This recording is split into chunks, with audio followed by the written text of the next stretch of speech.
Dear colleagues, good afternoon. Today on our agenda are issues concerning the development of civil aviation. We will talk about both the air transportation sector and aircraft manufacturing. I would like to emphasize once again, for Russia, the aviation industry, we all understand this well, has special significance. Transport connections, the connectivity of the regions of our country, which is vast in territory, and the speed and convenience of citizens' movement directly depend on its condition. What is fundamental, the ability to independently create the entire line of military and civil aircraft is one of the key indicators of the country's technical, scientific, and industrial sovereignty. Indeed, few countries possess such unique competencies, and Russia is among them. Colleagues were just saying, even highly developed countries with good traditions, with good indicators in aircraft manufacturing, still make use of such serious international cooperation due to a whole range of a large number of reasons, primarily sanction pressure. Our situation has changed, and Russia was forced to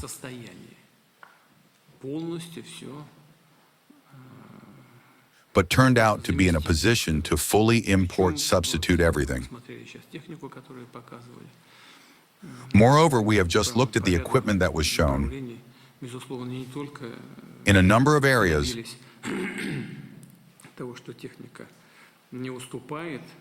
we have certainly not only achieved that the equipment is not inferior to the best world samples, but in a whole number of components, it even exceeds foreign, Western indicators. What is curious and what is especially pleasant, this, by the way, was just told to me by the test pilots who fly these machines, is that many things are being created by very young teams of engineers and designers. The average age of these teams is 32 to 35 years. This, of course, is very pleasing and holds good prospects from the point of view of further building and strengthening our engineering and design schools. In addition, Russia is among the 4 states capable of ensuring, as I have already said, the entire production cycle for the manufacture of aircraft engines. That is also a very good indicator.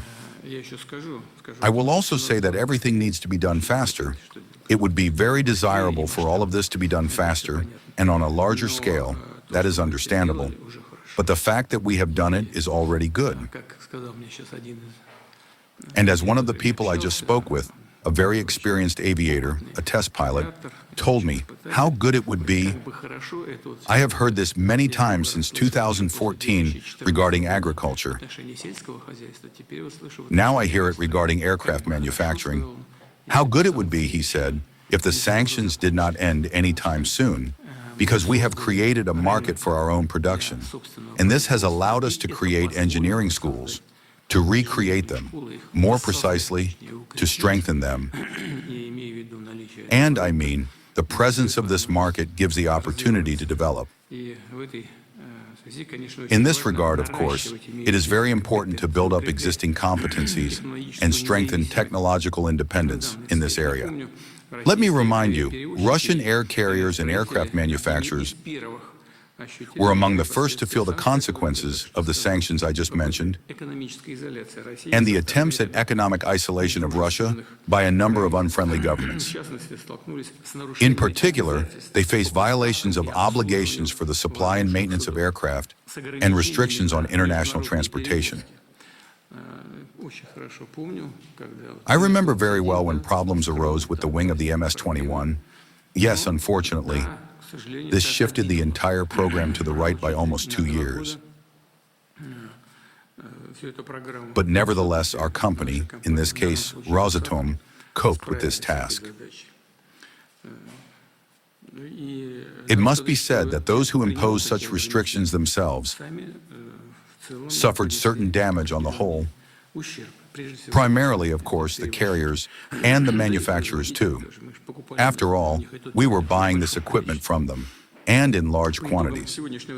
Based on the results of today's meeting on the development of air transportation and aircraft construction, which took place, pardon me, I want to recall back in 2022 we talked about this topic, and back then a number of urgent operational measures were taken, including instructions to support our airlines, maintain the stability and rhythm of their work, and ensure the accessibility of air transportation for the citizens of the country.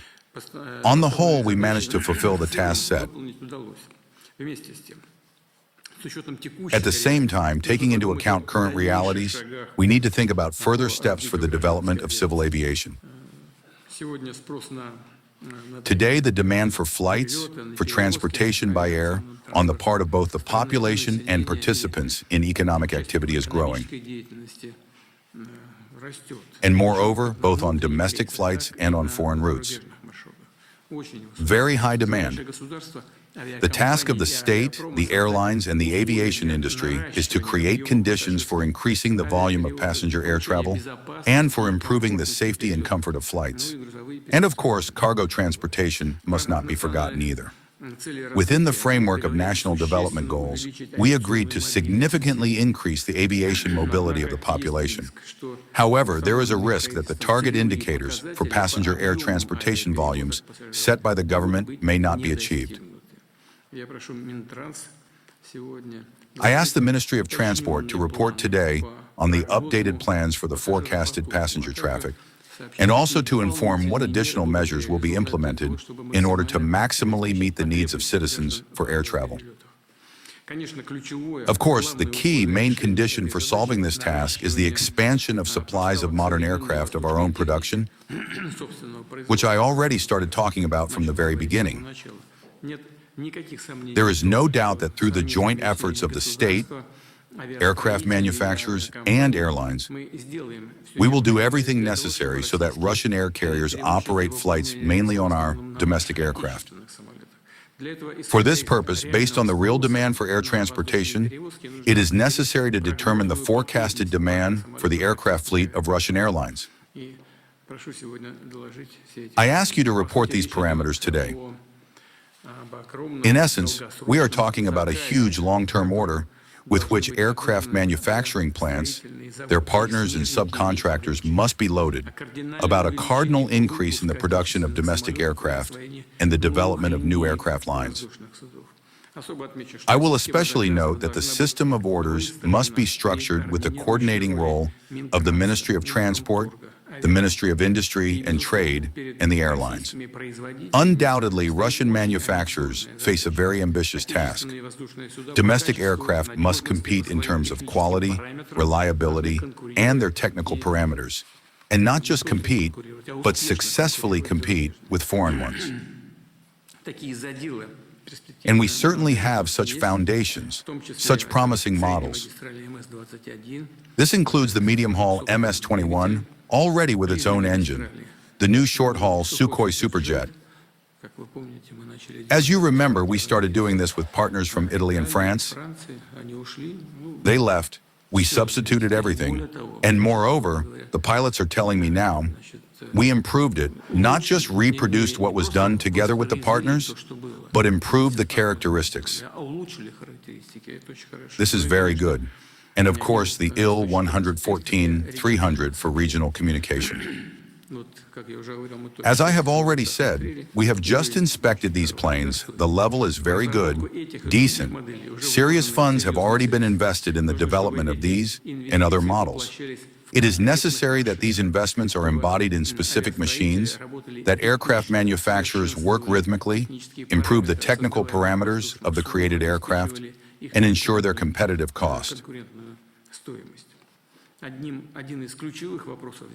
One of the key issues here is the question of how cooperation is organized in terms of engines, units, and other materials. We will also talk about this today.